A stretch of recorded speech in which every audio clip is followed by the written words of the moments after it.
Good morning students, मैं आप सबका फेवरेट जय सर फिर से एक छोटी सी वीडियो में आप सबका स्वागत करता हूं। बच्चों, हमने इससे पहले जो वीडियो अपलोड की थी उसमें एक बहुत बड़े से टॉपिक में का नाम है माइटोसिस, उसको कवर किया था। और आज की ये जो वीडियो है, आज की इस वीडियो में हम बस छोटे से एक टॉपिक को कवर करने वाले हैं। उस छोटे से टॉपिक का नाम है अमाइटोसिस। देखने के लिए, सुनने के लिए लगता तो सेम ही है सर, माइटोसिस सर अमाइटोसिस, लेकिन भैया जैसा दिखता है वैसा होता नहीं है इस दुनिया में। तो जैसा माइटोसिस है एग्जैक्टली उसके अपोजिट, तो एग्जैक्टली उसके अपोजिट जो प्रोसेस होती है उस प्रोसेस को हम क्या बोलते हैं? अमाइटोसिस बोलते हैं। अभी अमाइटोसिस डेफिनेशन क्या बोलते हैं देखो, amitosis is a process of cell division where cell is directly divided. Sir अभी इसका मतलब क्या है? इसका मतलब यह है बच्चों कि जब हम माइटोसिस पढ़ रहे थे तो हमने माइटोसिस में क्या देखा? एक बड़ी लंबी सी प्रोसेस होती है। क्या? सबसे पहले अपनी बड़ी सी सेल रहती है, उसके अंदर डीएनए रहता है। वो डीएनए किसको बनाता है? क्रोमोसोम को बनाता है। फिर इन क्रोमोसोम को हम खींचते हैं ताकत से with the help of spindle fibre. फिर से क्या करते हैं? एक लेफ्ट साइड में न्यूक्लियस बनता है, एक राइट साइड में न्यूक्लियस बनता है। तब कहा जाकर अपनी जो एक सेल है उसको हम तोड़ते हैं और दो सेल में कन्वर्ट करते हैं। कितनी बड़ी प्रोसेस हो गई। अभी इतनी बड़ी प्रोसेस करने के लिए भैया इनके पास टाइम नहीं है। किसके पास टाइम नहीं रहता? टाइम नहीं रहता अपने बैक्टीरिया के पास और अपने प्रोटोजोआ के पास। सर ये क्या है?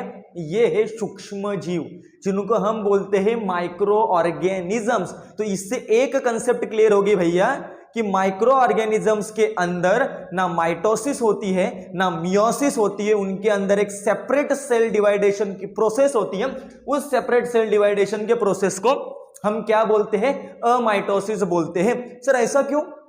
इसके पीछे का रीजन है, जैसे हमारे अंदर जो फीमेल रहती है, वो हमारे अंदर नहीं सॉरी अपने प्रजाति में जो फीमेल रहती है, उनको एक नए बच्चों को जन्म देने के लिए कितने महीने लगते हैं? 9 मंथ्स लगते हैं। तब एक इंसान से दूसरा इंसान तैयार होता है। भैया इतना टाइम इनके पास नहीं है, राइट? ये बहुत बड़े एक्सपल्स पर ही बैठे हुए हैं, इनको बहुत ज्यादा टाइम नहीं चाहिए। ये बोलते भैया मेरे पास है 20 मिनट, जो कुछ गेम करनी है मैं करूंगा कितने मिनट के अंदर?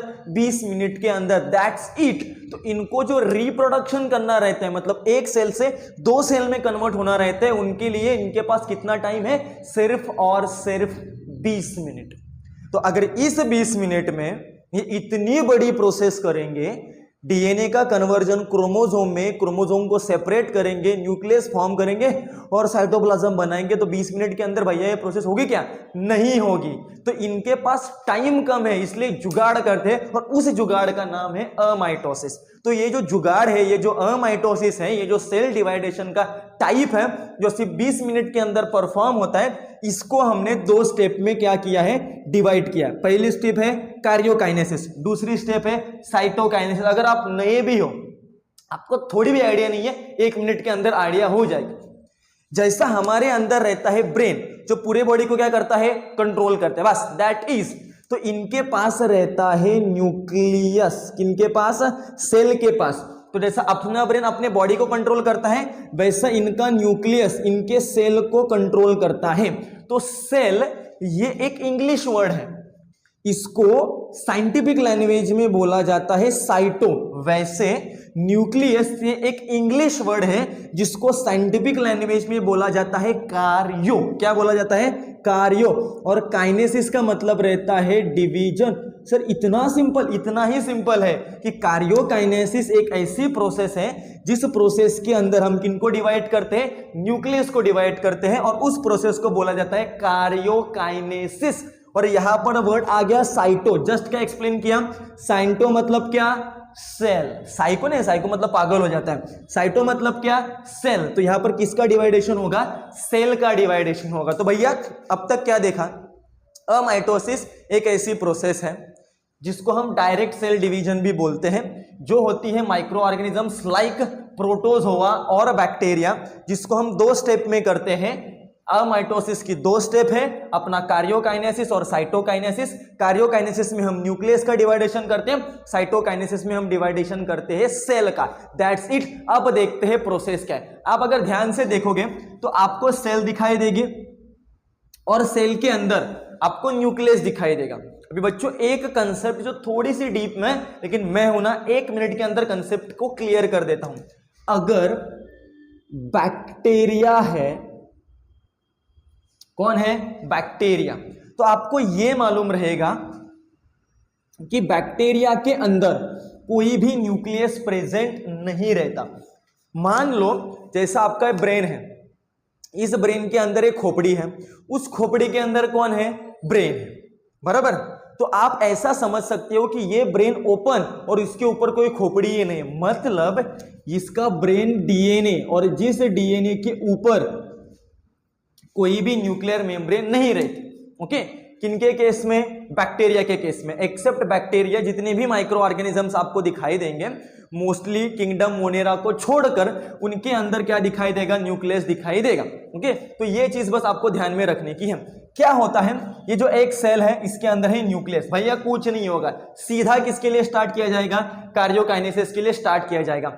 आप देखते हैं यहां पर जो राउंड शेप का न्यूक्लियस है भैया, वो राउंड शेप का न्यूक्लियस डंबल लाइक शेप में कन्वर्ट हो गया। डंबल देखा है ऐसे, मतलब जो बाइसेप्स ऐसे जिम वाले उठाते हैं, वहां पर आप देखोगे कि उठाने के लिए रहती है पतली सी डंडी और यहां पर रहते हैं वेट। वैसे आप देखोगे कि यहां पर वो जो एरिया है वो बड़ी हो गई है और बीच की एरिया क्या हो गई? छोटी हो गई है। और इसको बायोलॉजिकल वे में बोलता है डंबल लाइक न्यूक्लियस। समझ में आ गया क्या बोलते हैं इनको? Dumbbell like nucleus. तो अब तक क्या हुआ, ये जो न्यूक्लियस था, ये न्यूक्लियस किस में कन्वर्ट हो गया? डंबल लाइक न्यूक्लियस में कन्वर्ट हो गया। और क्या होगा? कुछ नहीं।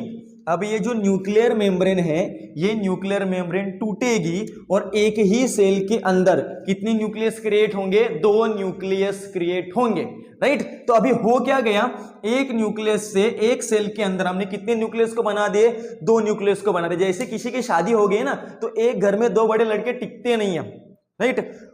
बड़े लड़के को अपना अलग घर चाहिए, छोटे लड़के को अपना घर अलग चाहिए। तो माता पिता देखते भैया इनका झगड़ा नहीं होना चाहिए, तू ये घर ले ले, तू वो घर ले ले, राइट। मतलब वो जो लड़के हैं वो शादी करके अलग अलग घर में चले जाते हैं। तो वैसे ही यहाँ पर 2 न्यूक्लियस क्रिएट हो गए। तो ये एक घर में एक सेल के अंदर रहेंगे क्या? नहीं, ये बोलेंगे मेरी शादी होगी, अब मेरे को अलग घर चाहिए। मतलब आपके जो न्यूक्लियर मेम्ब्रेन है, सॉरी आपकी जो सेल मेम्ब्रेन है, वो सेल मेम्ब्रेन भी कुछ इस तरीके से डंबल लाइक शेप में कन्वर्ट होगी।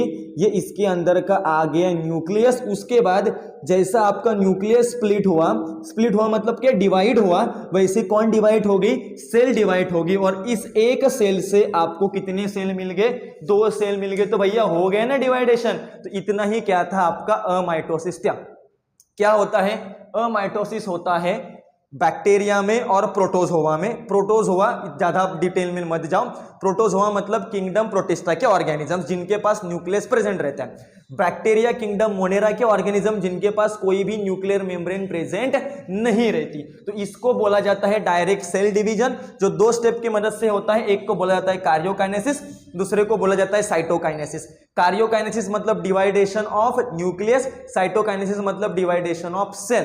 तो ये आपकी एक सेल है, उसके अंदर न्यूक्लियस है, न्यूक्लियस 2 न्यूक्लियस में डिवाइड हो गया। डायरेक्टली कोई भी यहां पर प्रोसेस नहीं हुई और सीधा ये जो 2 न्यूक्लियस क्रिएट हो गए और उसके बाद कितनी सेल्स क्रिएट हो गए?